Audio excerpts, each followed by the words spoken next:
Welcome everyone to Gimme Vendcast episode 9. I'm here with Cecil Ledesma. Evan, how are you? I'm doing great. How are you doing, Cecil? Man, post-holiday, can't wait to get back to it. And Absolutely. Happy to be seeing you again. Yeah. Likewise. I'm excited to be discussing another awesome topic this week, and we're going to focus on brand. And I think the big opener is, related to the industry, do operators need a brand? Do operators need a brand? Yeah. In day-to-day contact and just business sense, is it important to hand out a business card? Do people need to know, how they can get in touch with you? I think brand identifies. It's pretty important to a lot of folks, but coming back to vending and unattended retail, I wish and I hope vending operators see themselves as a particular brand because their customers expect something from them. They expect something from that interaction. And what is that promise that the vending company brand delivers, right? We're in a unique position, by the way, because you're co-founder of Gimme. Sure. And between you and, Corey and the conversations, one can only imagine. I'm curious to find out, in the early days, what that conversation was like to come up with the Gimme persona, the Gimme brand today, and why it's so important, right? So I think, I think at first it's a good question. When I think back, we looked at a lot of the good brands that were out there, or at least brands that we liked associating ourselves with first. In order to make a good one, I think you'd look after some of the amazing examples. And when it came to every piece of who Gimme was, the name itself, Gimme, the logo, the colors, right? We thought of all of that in the beginning to set some foundational groundwork as to one, how to rally a team around a brand. So the people that were involved in making sure that at the beginning, the founders were excited by what we were building, which in the very beginning wasn't much out of the gate. And it was only a brand. Brand was the thing we were in the beginning. So it was super important to the team, most importantly. But then thinking into the future, you have to kind of have that foresight to be able to say, is this a brand we could get behind for a long period of time, both in saying it, in seeing it, in experiencing it, and having customers that could also get behind the same vision and the same values.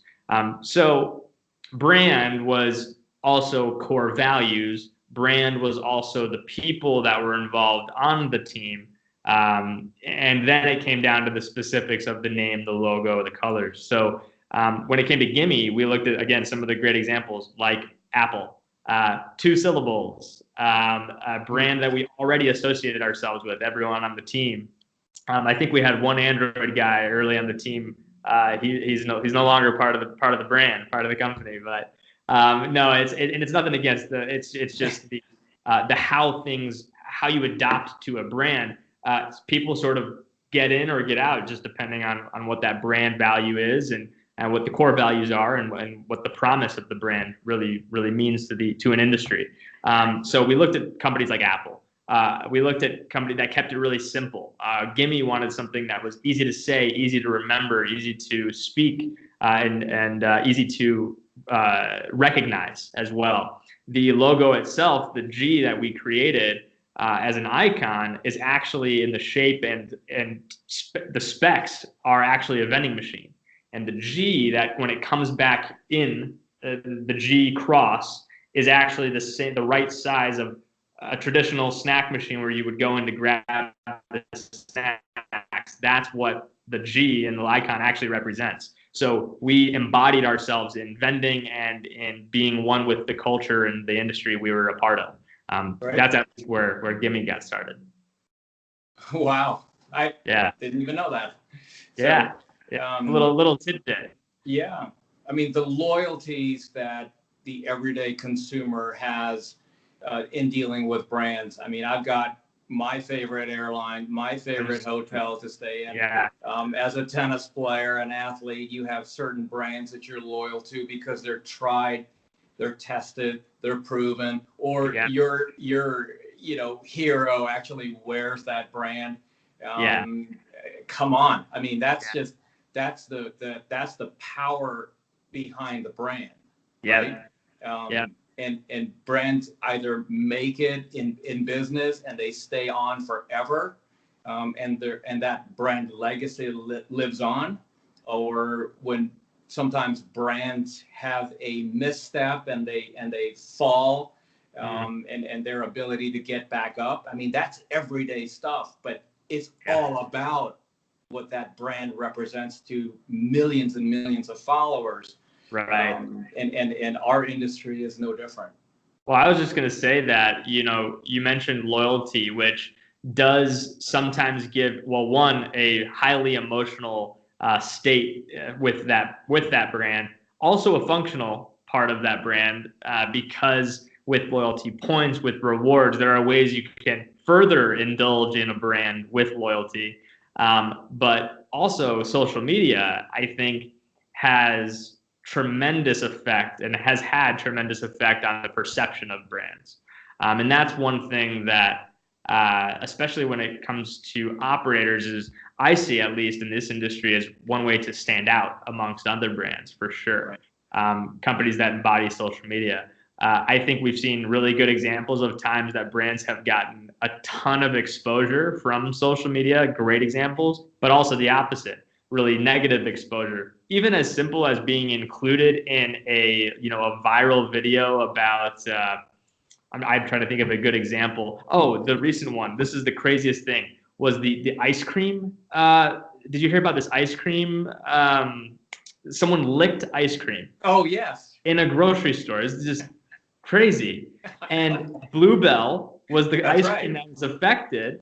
They're now suing the person that did this and posted the video. It's like, what a crazy thing. Like, you never asked for this. It's, as any PR, good PR, I don't know. But this one is like a very aggressive, strategy. And the brand has been recognized in some way for this viral, negative press for this person. So it's just good it's or crazy bad. what a brand can, how it can be affected. Right.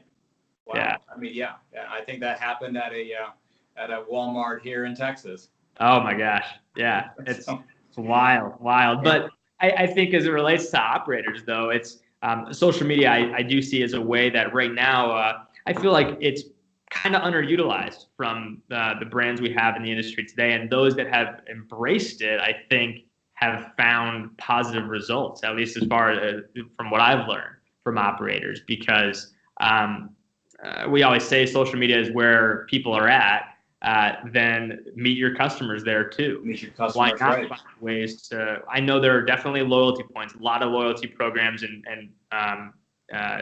ways to engage there. But sometimes when you're working at an employer, you as the consumer wouldn't have any effect necessarily on who the provider is. So how can operators better connect with their consumers who? The consumers didn't choose them. They just are going for a snack or a drink, and whoever the provider is great, right? Is great. But until they don't get the snack they want, then it becomes a problem. Like, who is that provider again? I think we had talked about negative reviews before, but with social media and with some of the other ways that operators can actually further engage with consumers, I think you can find more positive results in the experiences with a snack or a drink as well, as the negative. So there, that light went off here.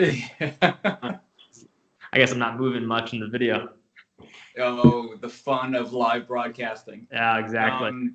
So let me ask you this question, Evan. How if you were to advise a podcast viewer, or a room full of vending operators. Mm-hmm. So, Evan, as a co-founder, what would you recommend? What would you suggest to operators that heard your story? How do you protect the brand? I mean, the brand is constantly going to be potentially under attack, right? Well, your brand stands for this, your brand stands for that. How do you protect? And that goes back to, a strong culture-based leadership where, here's how we're going to interact. This is what our brand means to all of us. I mean, there really needs to be a little bit of maybe, in my case, a lot of, Kool-Aid drinking, because you can't be half in. You have to totally believe, or you're going to be vulnerable down the road, right? Yeah. So it's 100% all in on the brand or not. Now, if I'm 100% all in on a certain brand, that's a great responsibility. That's a big responsibility. So what does the brand need to do to protect their brand and from turning loyal customers like me off? Yeah. I would be curious from your perspective, and then we can dive down a different direction. Right. I think the main part about the brand for me and protecting it specifically and reinforcing it comes back to core values. Because one is, you'll never be able to be a brand for everyone. There will always be outliers who just either don't want to associate themselves with the brand or are already brand loyal to someone else, a competitor, or whatever it might be. You won't be able to get everyone out of the gate. I think the important part is staying true to your brand as a team and as an organization, and not jumping sides or playing in the gray areas, just holding true to what those, and that's why it's important to have pillars and those core values, because it makes it really easy from the people on the team to embody and just follow what that those guided core values are. And then you'll find customers and people that are actually loyal to those core values too. And for anyone that wavers from that and is not in line with that, it may actually not be the right brand for them. And that's probably okay, because when you think about, if you were to remove the people that are less loyal in general, not thinking number or volume, but in density of people that are loyal to your brand, you'd be removing the people that are less loyal, and then your total customer or people base are more brand loyal. Your percentage of people that are brand loyal to you is stronger when the people that aren't as loyal are removed. So yeah, I see that. You get to reinforce and find the other people that are also want to be a part of that core value, a part of that culture. So I think if you try to play to everyone's likes, you get a lot of volume, but less individual brand loyalty, because you're trying to be the cheapest and the most expensive, and the premium. You're trying to be the cheapest, but also the premium, or you're trying to be the most edgy, but you're also trying to get conservative people on board, or so there's just this. You can't balance everything. You have to pick your battles. And the people that want to join in on that culture and those core values are the people that you want to stick around. And anyone that's not, 100% with it, or, at least 90% with that, it might just need to go somewhere else. And I think that's what I've learned. And I think that's held true for other companies that have been in a perception battle. Like Nike is probably one that comes to mind more recently. And they've made a lot of just strong decisions, bold decisions in their industry or in the world, really. And they've seen a lot of positive from the recent decisions, but they've also received a lot of slack from it too. You'll never be able to speak to everyone. I think the only thing is holding true to what that company and those people believe in. If not, you could find another brand to be loyal to. I just think that you have to own what you are. And if there are changes that need to be made as a brand, I think you need to do it. There are ways to handle it the right way. But I think for protecting what a brand is just holding true to those core values. Yeah. Yeah, great points. By the way, I heard something really interesting about not only the brand but the Nike brand. When folks were asked, "What do you think Nike does?" Oh yeah. Right. Yeah. What do you think Nike is all about? Well, Nike sells really cool sneakers. They sell really cool, shoes. Yeah. But when you ask the diehard supporters of the brand, when you ask Nike, executives or the leadership team and all the people that believe in it, yes, that's on the physical side. Yes, they do sell shoes, but Nike really celebrates athletic achievement, right? And that's a different take on what a brand is, or how regular average people, consumers will define what a brand is. Yeah, right. Nike sells shoes, but in Nike's own mind, right, it's Nike represents incredible athletic achievement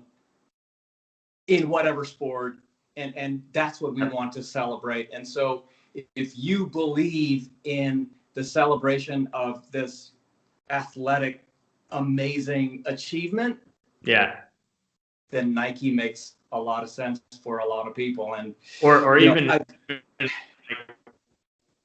I would say, just to find almost right, almost Nike's almost helping achieve athletic dreams as much as achievements, but they've kind of that seems to be the recent message is, going further to believe that you can be, amazing, like dream bigger as an athlete, and they can help you get there. It kind of feels that way. Hey, a quick shout out, by the way, to the Women's World Cup American soccer team. Amazing. Bringing it home, back-to-back World Cups.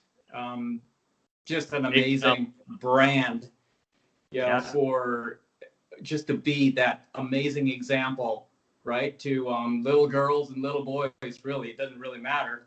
That followed the 3-week journey of a team that absolutely consider each one of them their own best friend.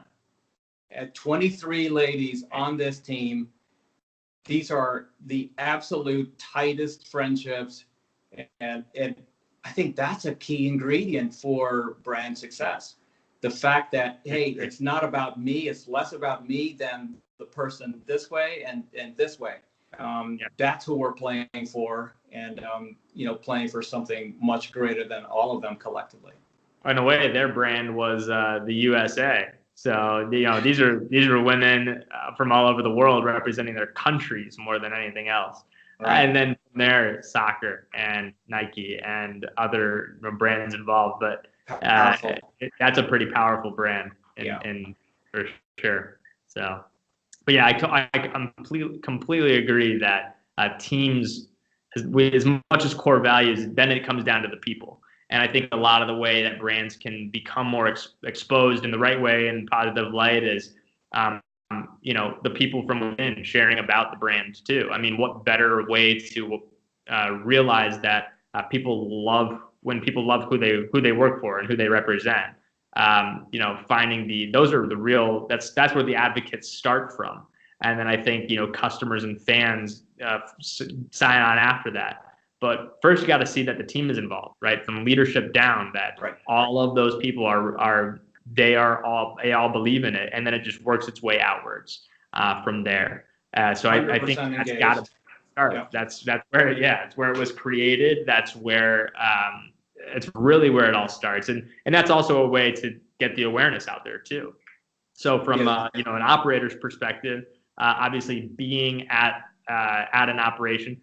The drivers, we've always talked about these are, you called them brand ambassadors one time. Right. Like, truly that's what they become, because they have the most time with the customer on site. What better way who better to represent a an operator's brand than the drivers who are there all the time and actually performing the service at the market or at the vending machine. I mean, they truly are the brand ambassadors, and they can help embody and bring that culture and brand. And I've just seen amazing examples of, customers that have probably kept business because of drivers, just in general, because they don't want that person, that individual, to leave that company or that location.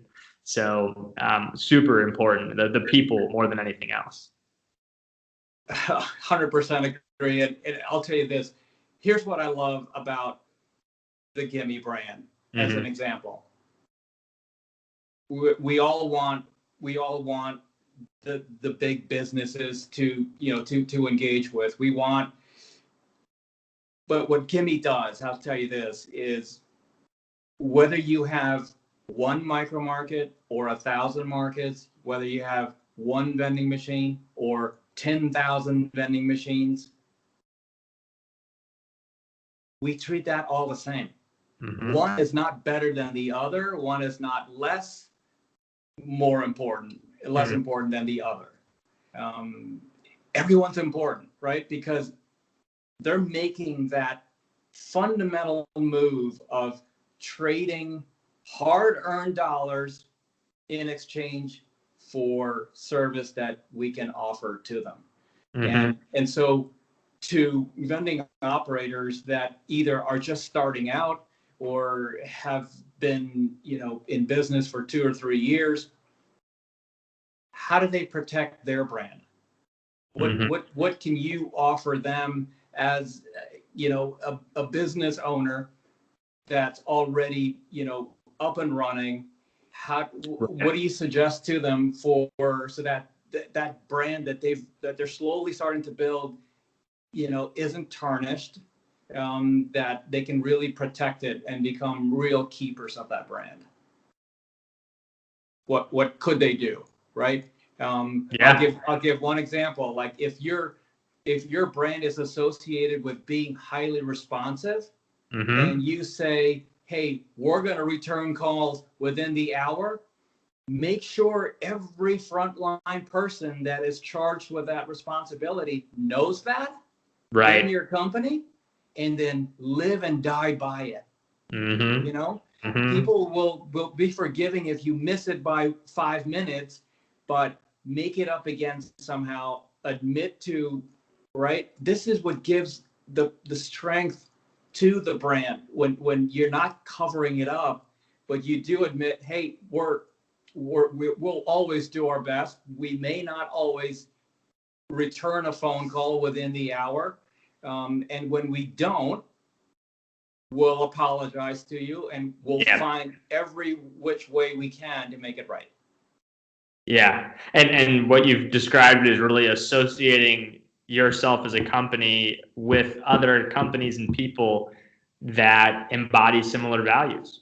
And if one of those, like you said, is responsiveness, then and you as a company wanted to, or as an operator want to deliver an extremely responsive support, you are probably going to look for suppliers and suppliers, whichever, deliver that level of support too, because then you're getting feeding you off of each other's good examples, right? And if you're for too long with a company that doesn't embody the type of company or people you want to be, it just becomes a little bit toxic, and you start finding ways to avoid interacting with that brand or avoid interacting with that company. And I think again, those brand values or core values can really help keep people in line with who they want to work with, or realize they're outgrowing this one, or it just helps you keep in line, and it's really a guiding light for any brand or any company. Yeah. So brand promise. Yeah. From what we're talking about, that promise, I mean, it's mandatory, right? For any brand to keep and fulfill. That same consistency all throughout, that over the years really resulted in them, gaining loyal customers and retaining those customers should be at the top of everyone's objective. Oh, absolutely. And being real keepers and protectors of that brand, so important. So, vending operators, welcome to the real world, right? If you have a brand and you speak in those terms, good on you. Mm-hmm. If not, now would be a good time to almost recreate that professional brand. Sure. And share that, right? I think that's, again, it goes back to one of our previous podcasts. We talked about leadership, setting the tone, leading by example. And when it comes to brand, being the number one protector of it, because that's the identity that, it strikes me sometimes when operators like to differentiate themselves with the greatest customer service, right? I mean, a lot of businesses say that, right? But it's above and beyond. And then once you believe in that 100%, how do you tell the world that story? Right. And maybe it's a platform like, a podcast, if it's audio only, if it's video, but there are so many tools. The tools alone aren't going to help. They will carry your message, but it's the repeated, if you state something, follow up on it, do it, and make believers out of non-believers, because over time they will become customers. Yep. So brand promise. Yeah. That might be the best definition of it. Well, Cecil, this was I loved speaking on this topic with you today for episode 9, and I hope that our audience loves it too. If anyone has thoughts or comments, again, feel free to share with us. Either message us directly on LinkedIn or share your comments on the post, which you'll see going up today. All right. So, thanks. Evan, always a pleasure. Thank you. Absolutely. We'll talk again soon. Take care. Bye.